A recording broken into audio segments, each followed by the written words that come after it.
You know, during the streaming wars, we've seen very quickly, in the matter of just a couple of years, massive momentum shifts, right? We've seen from the streaming was coming in, it's like, that's it. Everything is going to be streaming now. And Netflix was throwing tons of money at tons of projects, to which everybody said, you know, at some point you got to make money. And then all of a sudden, all the streaming services and the studios behind them started realizing, maybe streaming wasn't the golden egg that we all thought we were. And turns out that you do make more money with your movies in theaters. So there was a little bit of that. The one holdout to that has been Netflix. Netflix has been the one real big holdout on that. And even they are starting to crack a little bit. We talked a while ago about the fact that with Glass Onion, they actually did an experiment of putting Glass Onion in theaters. And they enjoyed some pretty good success with that.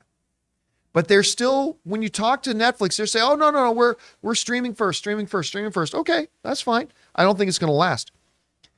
But you know who is way smarter than Netflix? Mm-hmm. Apple. Apple's way smarter. And they just came out. There's a story that came out in, I believe, Bloomberg that reports this is huge. Now, this isn't going to be covered by a lot of people because it's not splashy. It's not negative. It's not about Dwayne Johnson, buying a new cat or whatever. So this is going to fly under a lot of people's radars. But believe me when I say, if you are a movie fan, this is really significant. Apple has committed to spending $1 billion a year for theatrically released films. Now, of course, Apple has Apple TV Plus. That's their big streaming thing right now. And there's two must-watch things on Apple TV Plus right now, which is Ted Lasso and Harrison Ford's, Jason Segel's Shrinking, which might be the best thing Apple TV Plus has ever put out, at any rate. And so they make original movies to go right on Apple TV Plus. Absolutely they do. But Apple TV Plus is realizing theatrical is where we make our money. And let's go over to my screen here.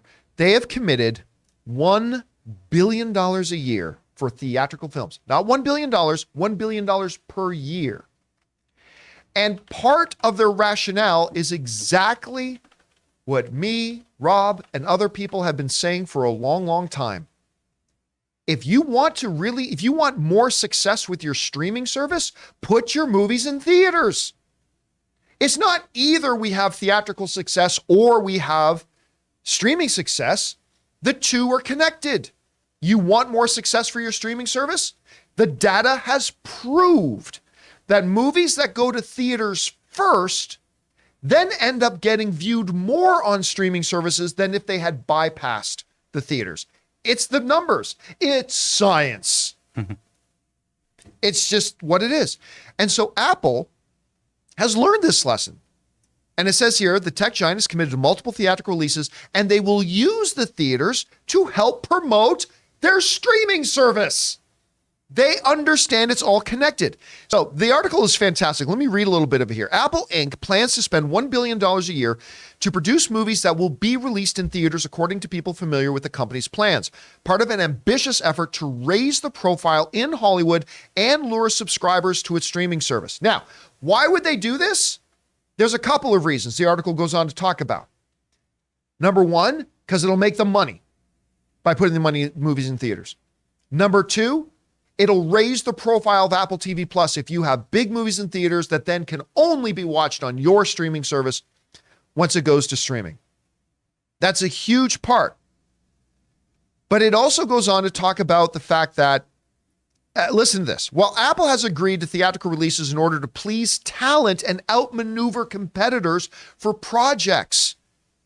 Let me read that line again. Apple has agreed to theatrical releases in order to please talent and outmaneuver competitors for projects. See, here's the thing. Now, in today's environment, when we had the big fiasco at Warner Brothers, where, what was the guy, Jason Kilar, when he was the CEO at Warner Brothers, and he made the most idiotic decision in the history of entertainment to release all Warner Brothers movies that year in theaters and on HBO Max on the same day. What that has made a lot of talent then go is when they're negotiating with studios and distributors is, I want guarantees that this project is going to be in theaters. Apple has taken advantage of that because when they've been in bidding wars with things like Netflix and other streamers, Apple brings this card to the table. We will give your movie a theatrical release first. And that has been the deciding factor for a number of things, including the upcoming Martin Scorsese and Leonardo DiCaprio film, Killers of the Flower Moon. Right? So not only is Apple realize we'll make money with the movies in theaters, we'll get more exposure and success for our streaming service by putting them in theaters, and it will give us an advantage in negotiating deals with projects that may otherwise have gone to other places, but we can guarantee we'll give you guys a theatrical release. Now, the thing goes on to talk about some of the projects they've got in the waking. I'll just, let me see if I can find it. Yeah. Here's some of the other things here. Apple has approached movie studios about partnering to release a few titles in theaters this year and a slate of more films in the future, said people who asked not to be identified because the plans are private. The list of potential releases that are going to go theatrical now include Martin Scorsese's Killers of the Flower Moon, which we already knew, which stars Leonardo DiCaprio, the spy thriller with my boy, Henry Cavill, Argylle, from director Matthew Vaughn, and Napoleon, the new Ridley Scott drama about the French conqueror that is also starring Joaquin Phoenix. A spokesperson for Apple has declined to comment. But now, because of this, Apple's going to say these aren't just going to go straight to Apple TV+. We're going to put these in theaters. We're going to make money there. We're going to super raise the profile of those movies. We're going to put them then on Apple TV+, where they're going to be really recognized films because they had big theatrical releases, and it's going to draw more people to our streaming service. It's all connected. It is systemic. And at some point, people in this business, including Netflix, are going to have to understand it's not streaming or theatrical.